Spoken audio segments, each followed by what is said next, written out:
आइए आज quadratic inequalities को करें।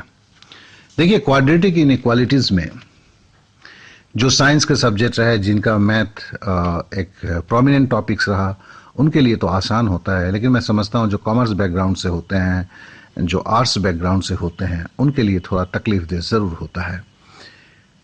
और जिन चीज़ों को मैं दिखा रहा हूँ, मैं दूसरों की तरह ये नहीं बोल सकता कि ये मैंने किया हुआ है, बल्कि सही पूछो तो इस तरीके को सबने मोर और लेस इसी तरीके से क्वाड्रेटिक इनइक्वालिटीज़ को करते हैं। हाँ, मैं अपने तरीके से इसकी एक्सप्लेनेशन देने की कोशिश करूँगा। मैं दूसरों की तरह कुछ लोगों को बोलता हूँ, बड़ा हंसी भी आता है उनको कि आज के बच्चे बहुत स्मार्ट हो गए हैं, आपने बोल दिया ये मेरी विधि है, तो लड़के शायद मन ही मन मुस्कुराते होंगे कि क्या गलत बयानबाजी करता है आदमी। तो एनीवे, चलिए आज हम शुरू करते हैं। शुरू करने के पहले मेरा एक निवेदन है कि जो कॉमर्स और जो दूसरे बैकग्राउंड से हैं, कम से कम इसको 2 बार सुने तो चीज़ें उनके लिए क्लियर हो जाएगा। और जो साइंस के हैं वो तो पटाख से पकड़ लेंगे, उनके लिए तो कोई ट्रबल नहीं है। हाँ, मैंने एक चीज़ देखा है, साइंस के स्टूडेंट्स को भी या मैथ जिनका बैकग्राउंड है, लास्ट के जो कंक्लूजन होता है, इनइक्वालिटीज़ की कंक्लूजन जिसे बोलते हैं, वहाँ उनकी प्रॉब्लम हो जाती है। कहें कि वो थोड़ा सा अटपटा से, जैसे 1-2 जन करते हैं वैसे मैं भी करता हूँ कि मैं इसको रिलेटिवली देखता हूँ। मतलब एक को फिक्स कर दिया और दूसरे के वेरिएबल्स को देखता हूँ, उस देखते हुए चीज़ों को हम सॉल्व करते हैं। इसमें शब्द तो बड़े भारी भारी हैं, लेकिन फंक्शन जो है बहुत ही इजी है। तो चलिए, बातें बहुत हो गई, अब हम आगे बढ़ते हैं।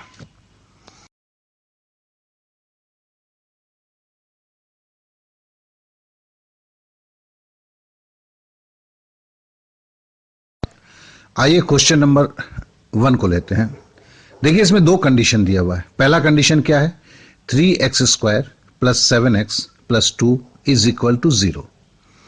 और दूसरा कंडीशन दिया हुआ है 4√3y² + 4√3y + √3 = 0। तो इसे करने के लिए इससे पहले कंडीशंस को हम लेते हैं, उसको पहले लिखते हैं। देखिए, हम आपको एक्चुअली लिखना नहीं है, मैं तो ये समझाने के लिए लिख रहा हूं, प्लीज इसे नहीं लिखिएगा, तो एग्जाम हॉल में आपके वक्त लग जाएंगे। हम चूंकि मेरे को इसलिए लिखना है कि आपको समझने में सुविधा हो, तो हमने लिख लिया। चलिए फिर से उसे 3x² + 7x + 2 = 0। अब देखिए, 2 जो छोर हैं, कौन छोर का मतलब होता है एंड, उन दोनों एंड में हम गुना करते हैं। क्या क्या गुना करेंगे? तो देखिए, 3 को 2 से गुना किया, 3x² क्या एक छोर में है, + 7x + 2, ठीक है ना, और दूसरा छोर क्या है? 2 है। तो हम दोनों को गुना किए तो क्या हुआ? 6। अब देखिए, हम 6 के नीचे 2 लाइन हमने खींचा हुआ है। अब इसको अरेंजमेंट करते हैं, हम ऑर्गेनाइज करेंगे। अब बीच में देखा है कि +7 है। देखिए यहां पे भी क्या है, 3 प्लस में था, 2 भी प्लस में था, तो इसलिए हमने +6 लिखा है। +6 को अब हमें ऐसे तोड़ना है कि जोड़ने पर आपको +7 है, गुना करने पर 6 है। तो देखिए, अगर +6 को +1 से गुना करेंगे तो +6 होगा, +6 के साथ +1 जोड़ देंगे तो कितना होगा? +7 होगा। हो गया आपका। अब जरा ध्यान से सुनेंगे, क्या है आपका x का वैल्यू निकालना था। देखिए, इस हमें इक्वेशन से क्या है, x की वैल्यू निकल रही है, और x की वैल्यू क्या है, इसके 2 वैल्यू निकलेंगे। एक देखिए x बराबर, देखिए चूंकि +6 था तो -6 किया, और देखिए 3x², x² के पहले क्या था? 3 था, 3 को हमने डिवीजन में लिखा। दूसरा क्या था? +1 था, तो x की दूसरी वैल्यू क्या हो सकती है? -1, और डिवाइडेड बाई 3 क्यों है? देखिए 3x² के में 3x² के पहले, तो मतलब है कि जहां पे 3x², 4x², 7x², 9x², ये जो है, तो x² के पहले जो वैल्यू होता है, x की जब वैल्यू हम इस दशा में निकालते हैं, वो भागा के चिन्ह में चला जाता है। तो अगर -6/3 है तो 3 से 6 कट जाएगा, -2 होगा, और -1/3 तो -1/3 हो गया। तो इस तरह हमें x के जो 2 वैल्यू निकले, क्या निकला? -2 और 1/3।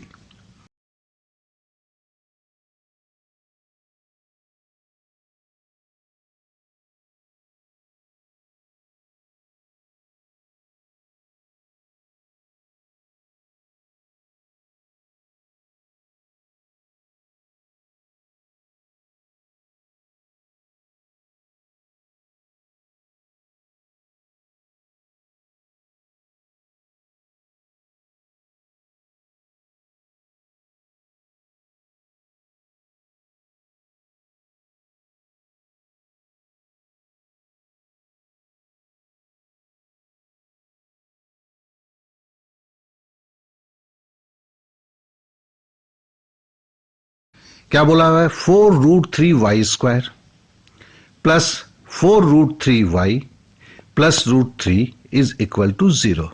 सही पूछो तो कॉमर्स के स्टूडेंट देख के बोले भाग भैया नहीं करना है इसे, लेकिन ये सब देखने में बड़ा भयंकर होता है, ठीक है ना।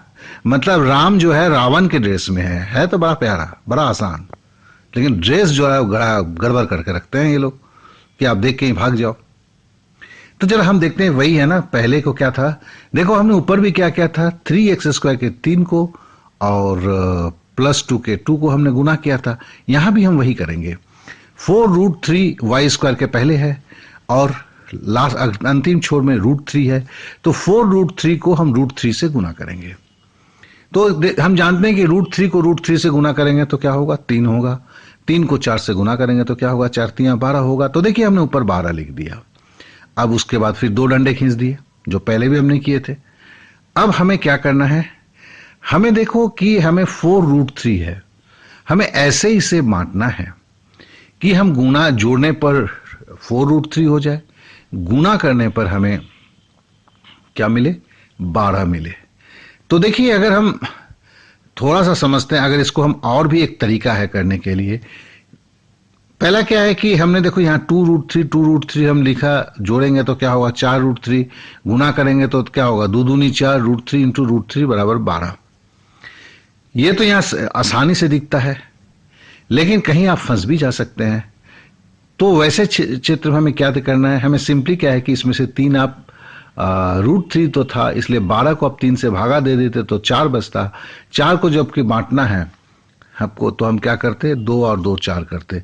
तो जैसे भी हो आपको, अभी तो ये सिंपल दिख रहा है कि आपको 12 लाना है और आपके पास 4√3 को बांटना है ऐसे कि गुना करने पर 12 हो, जोड़ने पर आपको 4√3 हो। तो सिंपल है, 2√3 के साथ 2√3 जोड़ेंगे तो 4√3 होगा, और 2√3 को 2√3 से गुना करेंगे तो 2 दूनी 4 होगा, √3 से √3 गुना हुआ 3 हुआ, 4 3 12 हो गया। ठीक है, तो y की वैल्यू क्या होगी, तो y की वैल्यू देखिए, अगर +2√3 है तो हमने बोला हुआ है ये 2√3 आके क्या होगा, -2√3 होगा, और y² के पहले क्या है 4√3 है तो वो नीचे चला जाएगा। तो क्या हुआ 2√3/4√3, तो हमने काट दिया, -1/2 हो गया। और देखिए हर हालत में चूंकि दोनों तरफ 2√3 है तो y की एक ही वैल्यू है -1/2।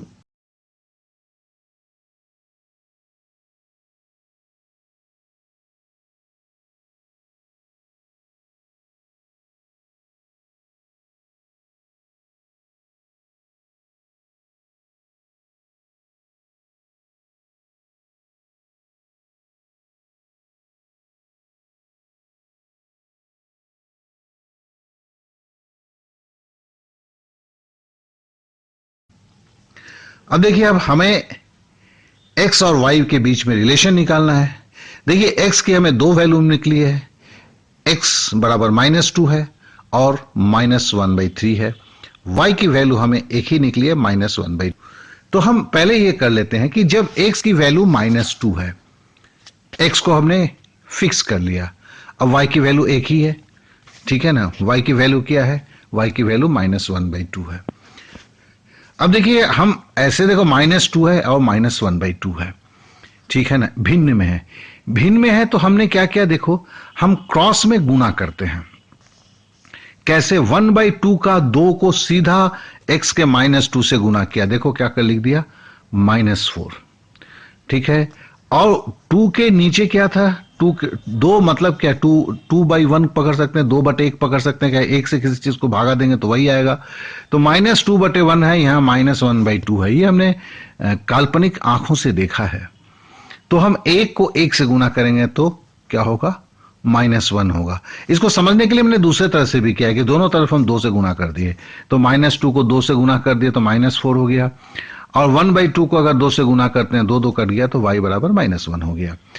अब जानते हैं क्या, माइनस में जितनी बड़ी संख्या उतनी छोटी होती है, उल्टा चलता है। तो इसमें क्या है कि एक -1 बड़ा है -4 से, तो क्या हुआ, यहां का हमारा नतीजा क्या निकला, y is bigger then x, क्योंकि y की वैल्यू -1 है, x की वैल्यू -4 है। अब हम दूसरे सिचुएशन को लेते हैं। x अगर -1/3 है और y अगर -1/2 है, तो क्या मामला होगा, कौन किससे बड़ा होगा। तो हम जानते हैं वही क्रॉस में गुना करते हैं। क्या करते हैं हम, देखिए 2 को 1/2 का 2 को है यहां पे गुना कर दिया, तो क्या हो गया, x जो है -2 हो गया। उसी तरह 3 को हमने इधर गुना कर दिया, y बराबर -3 है। इसे अगर आपको समझने में कहीं प्रॉब्लम होता है तो आप ऐसी कल्पना कर सकते हैं कि 2 और 3 का लसा क्या होगा, 6 से दोनों तरफ गुना कर दीजिए, तो 6/3 बराबर -2, 6/2 बराबर 3, तो वो वही आता है। तो ये फटाफट करने के लिए हमने किया हुआ है। तो x बराबर -2, y बराबर -3। अब देखिए यहां पे क्या हुआ, x जो है -2 बड़ा है -3 से, क्योंकि जब माइनस में होता है जितनी छोटी संख्या उतनी बड़ी, जितनी बड़ी संख्या उतनी छोटी। क्यों, ये तो वही है ना, कबीरदास की उल्टी बानी, बरसे कंबल भीगे पानी, बस यही है। तो जिसके लिए क्या हुआ, x देखिए y से बड़ा हो गया। तो देखिए यहां मतलब क्या हुआ, y बड़ा है x का, मतलब हम बोलते हैं y पिता है x का। दूसरे में बोलता है कि x बड़ा है y का, तो x पिता है y का। अब तो भैया एक ही आदमी, एक ही जन का पिता और बेटा तो नहीं हो सकता है, तो मतलब y और x में कोई रिलेशन नहीं है। जब y is bigger then x एक जगह आता है, फिर दूसरी जगह आता है, उल्टा हो जाता है, x is bigger than y, तो हम सीधे सीधे बोल सकते हैं no way there is any relation between x and y।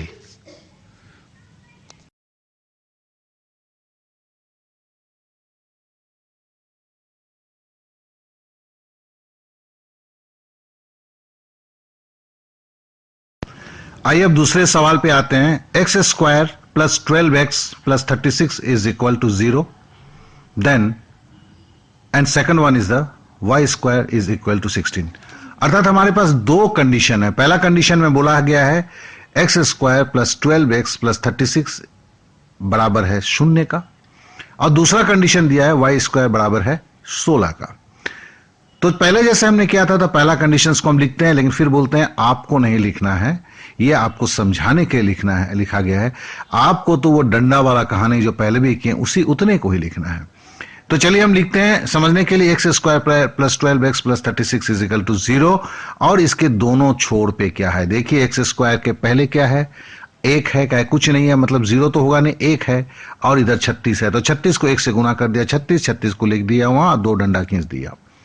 अब हमें 36 को वैसे बांटना है कि जोड़ने पर 12 आना चाहिए। क्यों, देखिए 12x है और प्लस में है, देखिए 36 भी प्लस में है, तो 36 आना चाहिए जोड़ने पर, ये गुना करने पर +36, और जोड़ने पर क्या आना चाहिए, +12। तो हम देख, सीधी सी बात है, 6 और 6 को गुना करेंगे तो 36 होगा, 6 और 6 को जोड़ेंगे तो 12 होगा। तो नेचुरली हमारा क्या निकल गया, x का वैल्यू निकल गया। देखिए दोनों तरफ 6 है, x का वैल्यू क्या होगा, जब भी हम इधर लाते हैं तो क्या हो जाता है, फिर वही चिन्ह चेंज हो जाते हैं, सिंबल चेंज हो जाते हैं, साइन चेंज हो जाते हैं, तो x बराबर हो गया -x।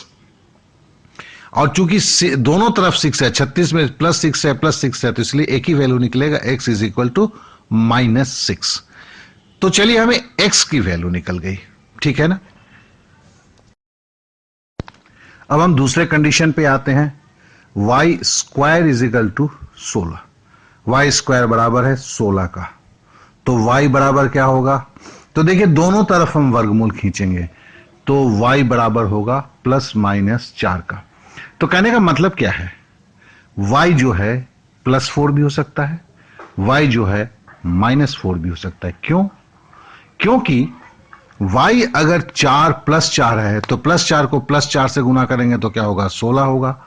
y अगर -4 है तो -4 को -4 से गुना करेंगे तो माइनस माइनस क्या होगा, 16 होगा। तो दोनों ही हालत में +16 होगा। इसलिए हमने बोला y² अगर +16 है तो y बराबर ±4 है। तो किसी चीज का जब हम वर्गमूल निकाल लेते हैं, अगर 9 होता, y² 9 होता तो क्या होता, वहां भी +-3 होता, केवल +3 नहीं होता। इस चीज को गौर करेंगे तो मतलब है कि y की हमें दो वैल्यू मिल गई, या तो वो +4 है और -4 है। तो देखिए हमें x की वैल्यू -6 मिली है और y की दो वैल्यू मिली है, y बराबर +4 है या y बराबर -4 है। तो चलिए अगर x की वैल्यू -6 है और y की वैल्यू 4 है तो नेचुरली हर हालत में x छोटा है y से, क्या है कि माइनस वैल्यू में है, या y बड़ा है x से। चलिए हमने लिख दिया y बड़ा है x से।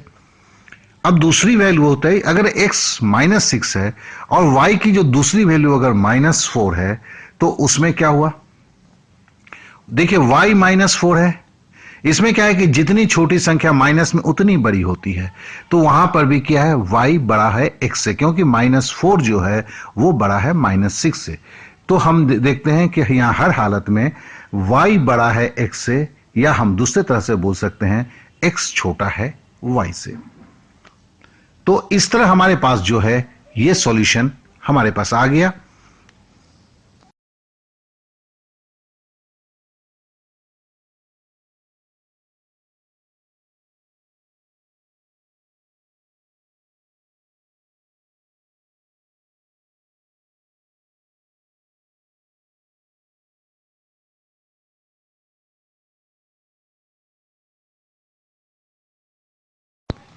अभी का जो ये सवाल देख रहे हैं, ये सवाल 2-3 साल पहले से शुरू हुआ है, अब ये ट्रेंड की तरह आ गया, तो इसे समझ लें और सही पूछो तो इस सवाल को देखते हुए कॉमर्स के स्टूडेंट क्या साइंस के भी स्टूडेंट तो हैं, धीरे धीरे घसकने लगते हैं, बोलते हैं कि भैया ये नहीं होने वाला है, जबकि ये भी वही है।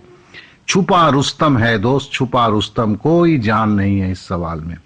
चलिए पढ़ते हैं। देखिए पहला कंडीशन दिया गया है, x² - 2x -√5x + 2√5 is equal to 0। ठीक है। दूसरा कंडीशन क्या है, y² -√3y -√2y + √6 is equal to 0। ऐसे सवाल जो हैं की जो विधि में मैं नहीं दिखा रहा हूं, ये अभी आपके इसमें अवेलेबल है, तो उसे थोड़ा सा मैंने हल्का सा चेंजेस थोड़ा समझने के लिए किया है। तो चलिए पहला हम कंडीशन को फिर से लिखते हैं। आप नहीं लिखेंगे, आप जो लिखेंगे वो तो मैं बता दूंगा, लेकिन यहां हम क्वेश्चन को फिर से उतारते हैं क्योंकि आपके आंखों के सामने रहे। तो इसके लिए है कि x² - 2x -√5x + 2√5 is equal to 0। अब यहां से एक कदम आगे बढ़ते हैं। देखो x² के बाद देखो -2x है -√5x है, -2x -√5x, तो इसमें हम कॉमन x को ले सकते हैं। तो हम एक स्टेप आगे बढ़ते, x² माइनस, देखो -2x है -√5x है, तो माइनस को बाहर ले लिया, x को बाहर ले लिया, दोनों में कर लिया, तो अंदर क्या हो जाएगा, चूंकि माइनस ले लिया है तो और x भी ले लिया तो बच गया क्या, +2। फिर है ना -√5x में से भी देखो माइनस को हमने बाहर ले लिया है और x को ले लिया, तो अंदर क्या बच जाएगा, +√5। क्यों? क्योंकि देखिए जैसे आप ब्रैकेट को खोल दोगे, घुमा के देखो ना, तो अगर x को 2 से गुना करोगे तो -2x ऊपर वाला मिल जाएगा, फिर -x के साथ अगर +√5 गुना करोगे तो प्लस माइनस माइनस होगा -√5x, अर्थात ब्रैकेट के अंदर जो अभी मैंने 2 + √5 लिखा है वो एकदम सही है।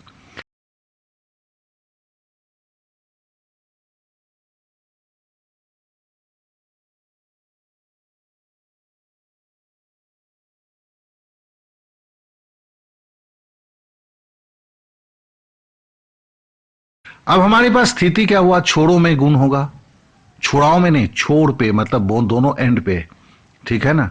तो देखो 2√5 को अगर 1 से गुना करेंगे तो क्या होगा, 2√5 होगा भैया, 2√5 और 2 डंडा खींच। अब जरा देखते हैं, अब क्या है कि मेरे को ऐसा चीज है कि गुना करने पर 2√5 होना चाहिए और जोड़ने पर क्या होना चाहिए, -2 -√5। ध्यान से देखो, माइनस मैंने बाहर कॉमन लिया हुआ है, तो यहां 2 + √5 देखने से नहीं चलेगा दोस्त, यहां पे आपको वैसे देखना है -2। देखो ऊपर है, ऊपर का अगर x हटा देते हो तो क्या है, -2 -√5, ठीक है ना। तो आपको भी वही होना होगा, तो क्या होगा, -2 लिखा, -√5 लिखा। अब जरा गुना करो ना यार, माइनस माइनस प्लस हो गया, 2√5 को गुना कर दिया, 2√5 हुआ, एकदम परफेक्ट बैठ गया। तो फिर क्या हुआ, इसका मतलब कि हमारे x के 2 वैल्यू मिल गया ना। जैसे ये 2 डंडा में वैल्यू आ जाता है, x का वैल्यू निकल जाता है। और वैल्यू क्या होता है, x का वैल्यू होगा -2 नहीं होगा, +2 होगा। क्यों, क्योंकि जैसे ही हम x की वैल्यू लिखते हैं, हम यहां के सिंबल या साइन को हम चेंज कर देते हैं। तो x बराबर +2 है और x बराबर +√5 है।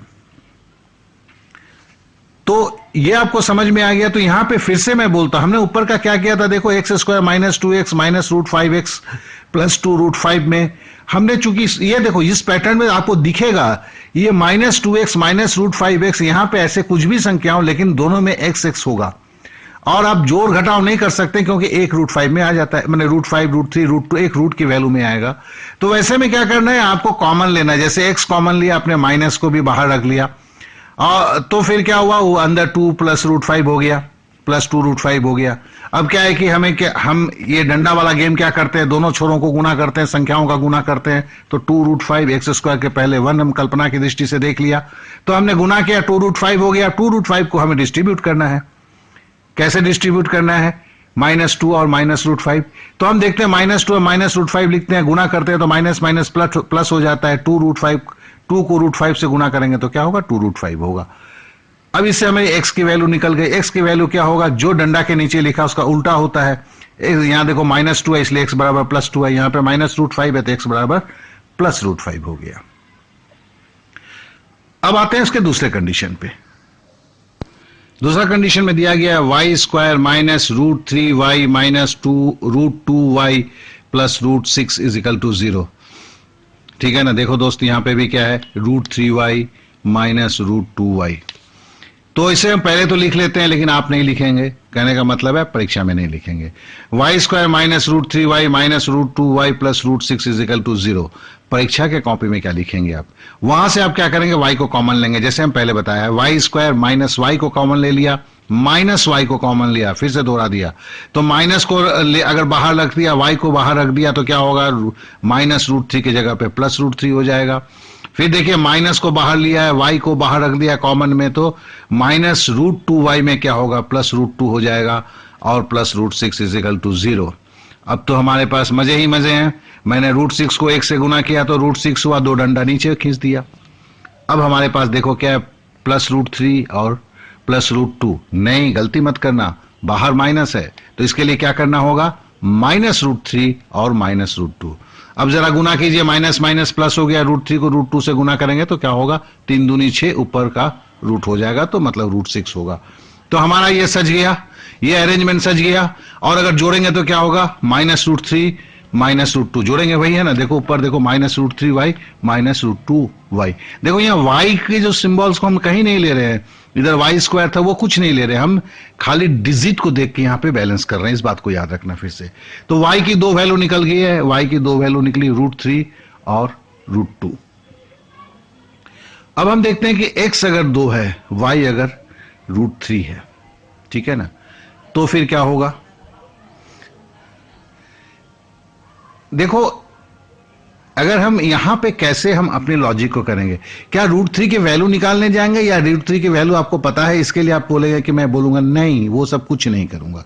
देखो 2 है, यहां √3 है, ठीक है ना। √3 के अंदर में अगर मैं रूट के बाद 4 रखता तो क्या होता, तो 2 हो जाता ना। y √4 का मतलब y बराबर 2 होता है ना। तो यहां 4 मतलब 3 में 1 जोड़ना पड़ता, तो बराबर क्या होता, 2 होता। तो मतलब है कि एक जोड़ने के बाद ये 4 होता, तो मतलब ये 2 से तो कम हुआ ना। इस तरह हमें समझ में क्या आ गया, कि अगर x 2 है, y इज इक्वल टू √3 है, तो x बड़ा होगा y से, x will be bigger than y। अब दूसरे कंडीशन पे आते हैं। हमने क्या किया है, x का मान जो है हम 2 ही रखा हुआ है। देखो हम यहां पे क्या है कि x की मान 2 रखते हुए y के मान के साथ हम कंपेयर कर रहे हैं। x को हमने फिक्स रखा है, तो जब x का 2 है तो y का दूसरा मान क्या है, y का दूसरा मान है √2। तो सीधी की बात है, देखो x 2 है, y √2 है। y के √2 में को y बराबर 2 लाने के लिए मेरे को क्या करना पड़ता, 2 √2 में के साथ और 2 जोड़ना पड़ता। तो क्या होता, y बराबर √4 हो जाता, √4 बराबर 2 हो जाता, मतलब जोड़ना पड़ता। जोड़ेंगे कहां पे, जब छोटा होगा उसी को बड़ा करने के लिए जोड़ा जाता है। तो नेचुरली क्या है कि x is bigger than y। तो चलो हमें दोनों कंडीशन में, जब x को हमने 2 माना, y को √3 माना, तो भी देखा x is bigger than y। जब हम x 2 है और y का वैल्यू √2 लिया, तो भी देखा हमने क्या है कि x is bigger than y। अब हम दूसरी कंडीशन लेते हैं, वो कंडीशन जब x √5 है। x √5 है और y क्या है, √3 है। अब अगर हम एक चीज को इसमें और हम बस अपने इसके लिए हम कर सकते हैं, वो क्या कर सकते हैं कि देखो रूट के बाद क्या है, 5 है, ये रूट के बाद क्या है, 3 है। तो 5 बराबर ही बड़ा होगा 3 से, क्योंकि माइनस वैल्यू नहीं है इसमें। तो √5 की वैल्यू जो होगा √3 के वैल्यू से बड़ा हर हालत में ज्यादा होगा। तो इसके कारण हम क्या बोल सकते हैं, x is bigger than y। तो हमारी तीसरी कंडीशन में भी हमें वही मिला, x बड़ा है y से। अब हम चौथे कंडीशन पे आते हैं। x अगर √5 है, मतलब √5 जब x है, तो y की दूसरी वैल्यू क्या है, √2 है। तो यहां भी वही है, क्या x की √5 मतलब 5 बड़ा है किससे, 2 से। तो naturally x is bigger than y। तो यहां हर हालत में क्या होगा, x is bigger than y होगा, कि चारों कंडीशन में एक ही चीज बोला है कि x y से बड़ा है। तो यहां पे एक ध्यान देने वाली बात है कि जब हम कंपेयर किए तो क्या किया था हमने, जरा एक नजर डाल दीजिए। x का हम 2 वैल्यू लेके, हम x की 2 वैल्यू थी, +2 और +√5। तो हमने क्या किया, +2 लेके y की जो 2 वैल्यू थी, √3 और √2 को हमने कंपेयर किया। फिर हम x की √5 की वैल्यू लेके फिर हम y की 2 वैल्यू से कंपेयर किया, तो हमें 4 रिजल्ट मिले। ये x बराबर इज बिगर देन y।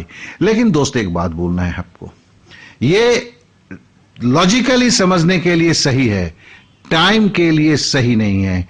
ये चीज को आपको मनी मन करना है, इसको लिखना विखना कुछ नहीं है। यहां तो खाली आप एक बार लिखते हैं, मनी मन सोचते हैं, अच्छा x का अगर वैल्यू 2 है तो y की वैल्यू √3, तो भैया x की वैल्यू 2 है तो x is bigger than y। फिर आप देखते हैं, ये मनी मन सोचते हैं, फिर x की वैल्यू 2 है और y की वैल्यू √2 है तो x is bigger than y। फिर लिखते हैं x की वैल्यू अगर √5 है, y की वैल्यू √3 है, x is bigger than y। फिर है x की वैल्यू √5 है, y की वैल्यू √2 है, x is bigger than y। तो आप खाली x is bigger than y एक बार लिखते हैं, उसी पे टिक मारते हुए जाते हैं, चारों बार हो गया। तो कहने का मतलब ये अगर लिखने की दिशा में चलते हैं तो आप समय को कभी नहीं मेंटेन कर पाएंगे। आपने इस पूरे सवाल में आपको क्या लिखा, आप देखें 2√5, 2 डंडा खींचा, -2 -√5 और x बराबर इतना। फिर है √6 बराबर 2 डंडा खींचा, -√3 -√2। क्योंकि आधे मिनट का दोस्त सवाल है, इसमें भी आधा मिनट में करना बड़ा मुश्किल हो जाता है, और इतना लिख चढ़ के करेंगे तो हो गया सत्यानाश, नहीं हो पाएगा। तो इसके लिए आपको क्या करना है, आपको वो डंडे खींचने वाला उतना, और ये सब जो है मनी मन तुलना करना है, तभी जाके आप समय को पकड़ पाएंगे। समय के पहले आप तो कर नहीं पाएंगे, समय के करीब ही कर लेंगे। बहुत सारे इसमें देखते हैं कि 10 सेकंड में कर लेंगे, 20 सेकंड में कर लेंगे। मेरे को लगता है ना कि चैलेंज करो यार, तू करके तो दिखा दे मेरे को 10 सेकंड में, क्योंकि मैंने बहुत कोशिश किया है, नहीं होता है, नहीं होता है। मैं बहुत कम फास्ट नहीं हूं, नहीं होता है। तो जो बोलते हैं 10 सेकंड 15 सेकंड, कभी शायद कलम रगड़ के देखा नहीं होगा उन लोगों ने 10 सेकंड कितनी बड़ी समय होता है। एनीवे, तो ये कहने का मतलब क्या है कि आप क्या क्या अवॉइड करेंगे। आप अवॉइड करेंगे इन सारे चीजों को लिखने के लिए, इसको थोड़ा सा मेंटल करेंगे, लेकिन प्रैक्टिस करते वक्त आप जरूर लिखेंगे। प्रैक्टिस करते वक्त लिखेंगे तो आपके दिमाग में ये सेट हो जाएगा और होने के बाद ही आप बड़ी तेजी के साथ इसे कर पाएंगे। चलिए हम अब अगले सवाल पे चलते हैं।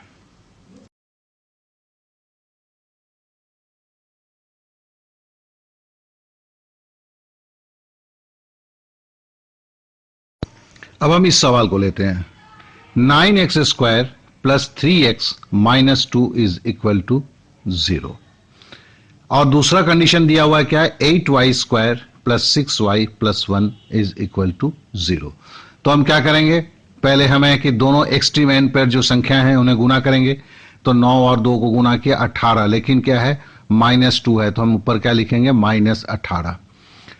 तो हमें -18 लाना है, दो डंडा खींच दिया कि जोड़ने पर 3x हो और गुना करने पर 18 हो। तो हम जानते हैं 6 3 18 है, प्लस 6 लेते हैं -3 लेते हैं तो क्या होगा, 6 से 3 घटेगा तो 3 होगा, 3 आएगा और गुना करेंगे तो -18 आ जाएगा। तो फिर हमारा देखिए अब x की वैल्यू निकल गई। x की वैल्यू क्या होगा, -6/9 क्यों आएगा, चूंकि x² के पहले 9 है। इसे आप भूल नहीं जाएंगे, बहुत सारे लड़के पहले पहले करते हैं तो इसे भूल जाते हैं, फिर गंडगोल करके बैठ जाते हैं। तो -6/9 कटेगा तो क्या होगा -2/3। और दूसरा क्या होगा, -3 है तो यहां क्या होगा जानते हैं, सिंबल चेंज हो जाता है तो क्या होगा +3/9। 9 क्यों आएगा, 9x² है तो 3/9 हो गया, 3/9 काटेंगे तो 1/3। तो देखिए हमें x की वैल्यू जो है हमें 2 मिला, -2/3 और 1/3।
अब हम दूसरे कंडीशन पे आते हैं। 8y² plus 6y plus 1 is equal to 0। तो क्या है कि देखिए हमें दो एक्सट्रीम पे क्या है, +8 है +1 है, गुना करेंगे तो +++8 होगा।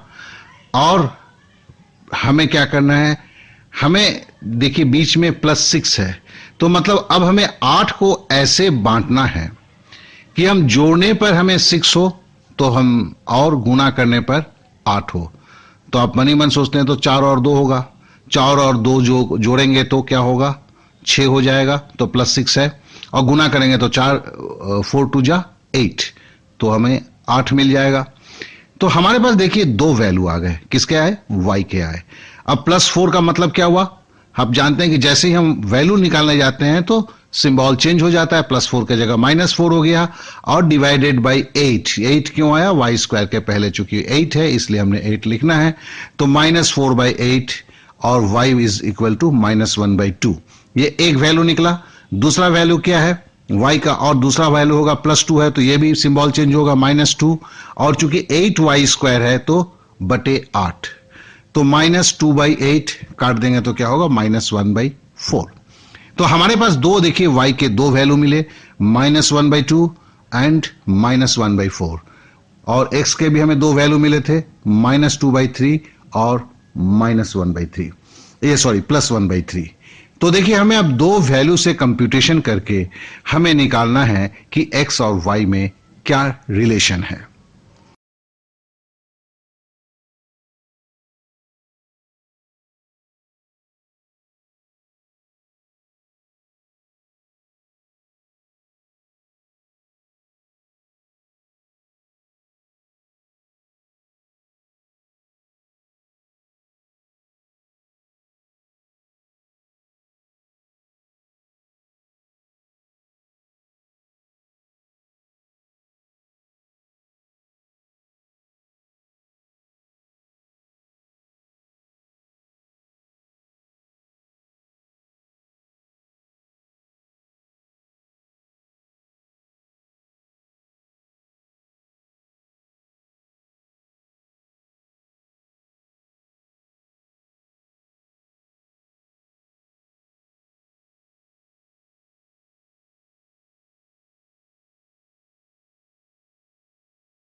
देखिए जैसा कि हमने पहले बोला ही है, अभी तक चार अभी जो हमने मैथ किए उसमें, चार क्वांट्स के उसमें जो हमने क्या किया, हमने x की वैल्यू को फिक्स करके, एक वैल्यू को फिक्स करके y की दो वैल्यू के साथ हमने तुलना किया। यहां भी हम वही करेंगे, x की एक वैल्यू पहले -2/3 ले लिए और उसके जगह पे y का वैल्यू क्या हुआ, -1/2।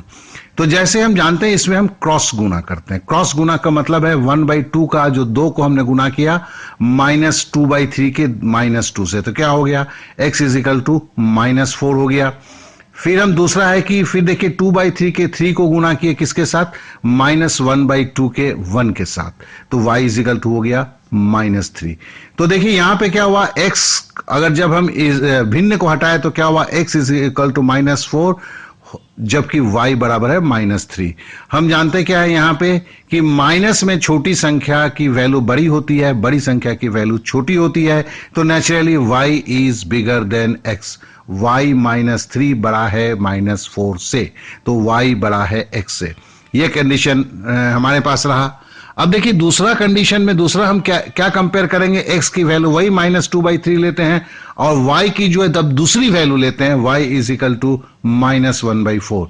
यहां भी हम देखेंगे क्रॉस में गुना करेंगे तो y का 1/4 का 4 को लेके हम x के -2/3 के 2 से गुना कर देंगे, तो y ये x -8 हो गया। और x के 2/3 को लेके y के माथे पे गुना करेंगे तो क्या होगा, y -3।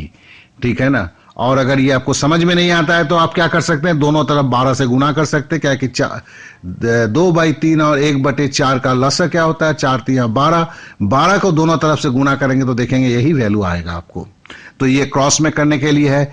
तो y -3 है और x -8 है, तो इस माइनस में क्या होता है, जितनी छोटी संख्या उतनी बड़ी वैल्यू, तो यहां पे y is bigger then x। तो देखिए हमने x की -2/3 वैल्यू को फिक्स रखते हुए y के दोनों वैल्यू से -1/2 और -1/4 के साथ कंपेयर किया, तो हमारे पास जो लॉजिक निकला वो है y is bigger then x। अब हम x की दूसरी वैल्यू है, दैट इज क्या है, -1/3। जी नहीं, 1/3 है। तो x की वैल्यू है 1/3 और y की वैल्यू है -1/2। अब देखिए यहां पे भी क्रॉस ही गुना करेंगे ना, y का -1/2 का नीचे का 2 को लेके x के 1 के साथ गुना कर देंगे तो क्या होगा, 2, और x के नीचे का 3 को लेके y के माथे पे गुना कर देंगे तो क्या होगा, 3, लेकिन माइनस आएगा क्योंकि y -1/2 है। तो x बराबर 2 है, y बराबर -3 है। हर वक्त पॉजिटिव संख्या, प्लस संख्या बड़ा हर हाल में बड़ा होता है नेगेटिव संख्या थे x। तो यहां पे क्या हुआ, x is bigger than y। तो देखो y अगर पिता है, x अगर बेटा है, तो पिता बराबर है, बड़ा है पुत्र से, y is bigger then x। बड़ा सुंदर चला अगले दो रिलेशन में। लेकिन ये तीसरे रिलेशन में बोलता है कि बेटा बड़ा है बाप से। अब दोनों में से कोई तो वो नहीं हो सकता है, क्योंकि एक ही इंसान दूसरे इंसान से पिता और पुत्र अगर होगा तो एक दो रिलेशन एक साथ कभी कायम नहीं हो सकता है। सिंपल सी बात है, जो पिता है वही पुत्र होगा, किसी एक के साथ रिलेशन में तो वो कभी नहीं हो सकता है। तो नेचुरली क्या होगा, x और y के बीच में कोई रिलेशन नहीं है। तो यहां पे आया, हम आगे और बढ़ेंगे ही नहीं क्योंकि समय की बर्बादी। और इसको भी करेंगे तो क्या बोला है हमने, मेंटली करेंगे, जो पहले भी हमने डिस्कशन किया हुआ है, नहीं तो ये कभी भी वक्त पे नहीं होगा। लेकिन शुरुआती दौर पे आपको लिख के करना है क्योंकि आपके समझ के साथ वो आ जाए, उसके बाद इसे हल्के से मेंटल करना है। तो आज का जो मेरा क्वाड्रेटिक इक्वेशन का था, मैं यहीं खत्म करता हूं। और मेरे हिसाब से क्वाड्रेटिक इक्वेशन के बेसिक जो मेन टाइप्स है, जो ट्रेंड बने हुए हैं अभी, वो सब हमने कवर कर लिया है। लेकिन इसमें भी थोड़े थोड़े फ्लक्चुएशंस तो होते ही रहेंगे, तो जिसको आपको अपने कॉमन सेंस के साथ उसे दूर करना है। तो आपको भी अभी क्या है कि थोड़ा प्रैक्टिस करना होगा। किताब उठाइए, एक चीज का याद रखेंगे, प्रीवियस ईयर्स के क्वेश्चन पे ज्यादा आप ध्यान देंगे, न कि किसी राइटर्स के बुक के। क्यों? क्योंकि अब एक बात को मैं सबके सामने बोलना चाहता हूं कि देखिए ये क्वेश्चंस जो बनाए जाते हैं, ये क्वेश्चन सेटर्स एक टीम होता है, इनके सामने कुछ मापदंड होता है, उस मापदंड के हिसाब से ही क्वेश्चन बनते हैं। जबकि अगर मैं भी बुक्स लिखता हूं, तो हम बुक्स लिखते हैं तो हमें क्या है कि आपको इन्फ्लुएंस करने के लिए कुछ और ज्यादा टेढ़े मेरे सवाल को दिया जाता है। तो उससे क्या होता है, आप अभी जो है, जो ट्रेंड है उस ट्रेंड पे कोशिश करते हैं, क्योंकि जितना भी हो, आपको एक बात तो दिमाग में रखना है कि आप आधे मिनट के जगह मैक्सिमम जो है आप 1 मिनट ले सकते हैं, उससे ज्यादा कुछ भी नहीं। तो फिर आपको है कि जो ट्रेंड है एग्जाम में, उसके ऊपर आए हुए सवाल के ऊपर काफी ज्यादा आपको हाथ को साफ करने की जरूरत है। हाथ साफ करने का मतलब चुराना नहीं है, बल्कि आपको प्रैक्टिस में लाना है और स्टेप को अवॉइड करना सीखना है। देखिए, मैं तो जो स्टेप अवॉइड करना सिखाता हूं, इसको छोड़ के भी और एक दो स्टेप को आप अगर अवॉइड कर सकते हैं तो बहुत अच्छी बात हो जाती है, क्योंकि आपके स्पीड में 4 चांद लग जाते हैं। तो आज का यही खत्म करता हूं। आशा है कि फिर कुछ लेके जरूर आऊंगा। इसमें अगर आपकी कोई प्रॉब्लम्स है तो आप उसको ध्यानपूर्वक करेंगे। Okay then, wish you good luck.